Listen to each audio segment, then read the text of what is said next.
दुश्मनी जमकर करो, लेकिन ये गुंजाइश रहे कि जब कभी हम दोस्त हो जाएं तो फिर शर्मिंदा न होना पड़े। दरअसल इस तरीके के शायराना अंदाज में ही आज मुख्य चुनाव आयुक्त राजीव कुमार दिखाई दिए, जब उन्होंने देश को बताया कि देश के जो आम चुनाव हैं लोकसभा के 2024 के, वो 7 चरणों में होने वाले हैं। प्रेस कॉन्फ्रेंस के दौरान उन्होंने कई दफ़ा अपनी बातों को इस तरीके से समझाया, कुछ पंक्तियों से समझाया, कविताओं और दोहों से अपनी बात कही, तो मानिए माहौल जो था वहाँ का वो बड़ा खुशनुमा सा हो गया। चुनाव आयोग इस बार हर पहलू पर चुनाव से जुड़े हुए अलग ही मेहनत करके आया है।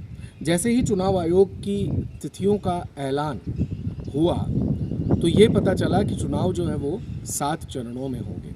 लेकिन इस बार चुनाव आयोग ने प्रेस कॉन्फ्रेंस को महज ऐसे नहीं कि इतिश्री कर ली हो, 7 चरणों का चुनाव है ऐसे ही घोषित कर दिया हो, नहीं, पूरी भूमिका बांधी, स्लाइडों के माध्यम से बताया कि किस किस लेवल पर किस किस तरीके से काम किया गया है, और उसके बाद प्रेजेंटेशन प्रस्तुत करके और बताया गया कि 7 चरणों में पूरे देश का जो लोकसभा चुनाव है 2024 का वो होने वाला है। आपको बता दें यहाँ पर कि 19 अप्रैल को पहला मतदान होगा और 1 जून को अंतिम मतदान होगा। कुल 7 चरणों में ये चुनाव होंगे और मतगणना की तिथि है 4 जून। जी हाँ, आपको बारी बारी से सारी चीज़ें अगर मोटे मोटे तौर पर बताएं तो पहली वोटिंग 19 अप्रैल को, आखिरी 1 जून को, और नतीजे जो हैं वो 4 जून को होंगे। और जैसे ही चुनाव आयुक्त ने घोषणा की चुनावों की, उसके बाद तुरंत ही आचार संहिता भी प्रभाव में आ गई है। देश में इस समय आचार संहिता लग चुकी है। 543 सीटों पर 7 फेज़ों में ये चुनाव होगा। और यहाँ पर यह भी बताया कि कितनी एससी की सीटें हैं, कितनी एसटी की सीटें हैं और कितनी जनरल सीटें देश में हैं। आपको बता दें कि इस बार कुल वोटर्स की जो संख्या है वो 96,88,21,926 है। इसमें पुरुष मतदाता 49,72,31,994 हैं और महिला मतदाता 47,15,41,888 हैं। ट्रांसजेंडर वोटर्स को भी इस बार काउंट किया गया है, जिनकी संख्या 48,044 है। दिव्यांग वोटर 88,35,449 हैं। जनसंख्या में मतदाता प्रतिशत जो है वो 66.76% है। और मतदाता लिंगानुपात देखा जाए, यानी कि पुरुषों के अपेक्षा में महिलाएं, तो वो अब बढ़कर 948 तक पहुंच चुका है। जी हाँ, 18 से 19 साल के मतदाताओं की संख्या 1,84,81,610 है। 80 से ज़्यादा उम्र के मतदाता 1,85,92,918 है। और 100 से पार मतदाता, चुनाव आयोग ने एक ये नया प्रयोग किया है, सभी उम्र के जो वोटर्स हैं उनको काउंट भी किया है और उनके लिए अलग अलग प्लानिंग्स भी की हैं। तो 100 प्लस उम्र के जो मतदाता हैं वो पूरे देश में 2,38,791 हैं। आपको बता दें कि फेज़ 1 की जो वोटिंग है ये 21 राज्यों की 102 सीटों पर 19 अप्रैल को होगी और 13 राज्यों की 89 सीटों के लिए 26 अप्रैल को वोट डाले जाएंगे। 12 राज्यों की 94 सीटों के लिए 7 मई को वोटिंग होगी। ये 3 चरण तक हम पहुंच चुके हैं। चौथे चरण की बात करें तो 10 राज्यों की 96 सीटों पर 13 मई को वोटिंग होगी। फेज़ 5 में 8 राज्यों की 49 सीटों पर 20 मई को वोटिंग होगी। 25 मई को वोटिंग होगी फेज़ 6 में और 7 मई को नोटिफिकेशन जारी हो जाएगा, जिसकी पोलिंग 1 जून को होनी है। अंतिम जो चरण होगा 7वां, और परिणाम जो है मतगणना वो 4 जून को आ जाएगी। आपको यहाँ पर ये भी बताते हुए चलें कि फेज़ 1 का जो नोटिफिकेशन है वो 28 मार्च को जारी होगा, विड्रॉल 30 मार्च, 19 अप्रैल को यहाँ पर वोटिंग होगी। और बिहार में लास्ट डेट विड्रॉल 2 अप्रैल की होगी और 4 जून को वहाँ पर काउंटिंग होगी। लोकसभा चुनाव के साथ ही आपको यहाँ पर यह भी बता दें कि 4 राज्यों में विधानसभा के चुनाव भी होने जा रहे हैं, जिसमें ओडिशा है, अरुणाचल प्रदेश है, आंध्र प्रदेश है और इसके साथ ही सिक्किम है। सिक्किम में 2 जून 32 सीटों पर चुनाव होंगे। ओडिशा में 107 सीटों पर 24 जून को चुनाव होंगे।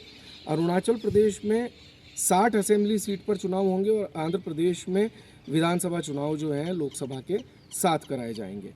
आपको यहाँ पर यह भी बता दें कि उपचुनाव जो है वो 26 विधानसभाओं में होना है।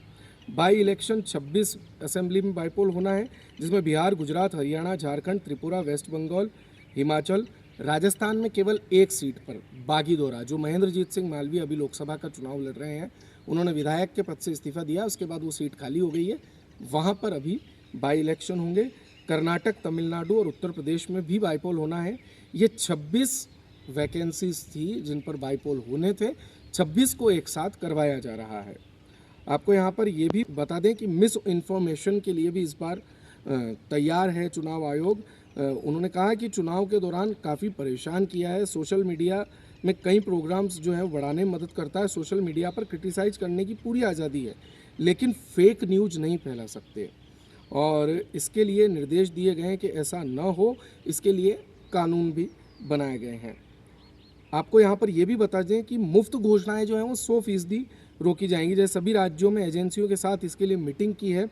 दिल्ली में तुरंत बैठक की जाएगी।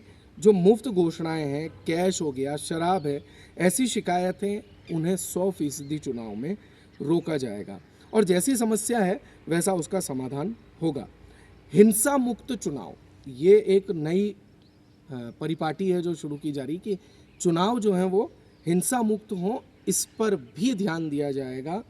और इसके साथ ही जैसा कि मैं आपको बता रहा था, हर चीज़ के लिए आज बड़ा शायराना सा अंदाज था मुख्य चुनाव आयुक्त का। उन्होंने अपनी बातों को अलग अलग दोहों, अलग अलग कथनों के माध्यम से कहा।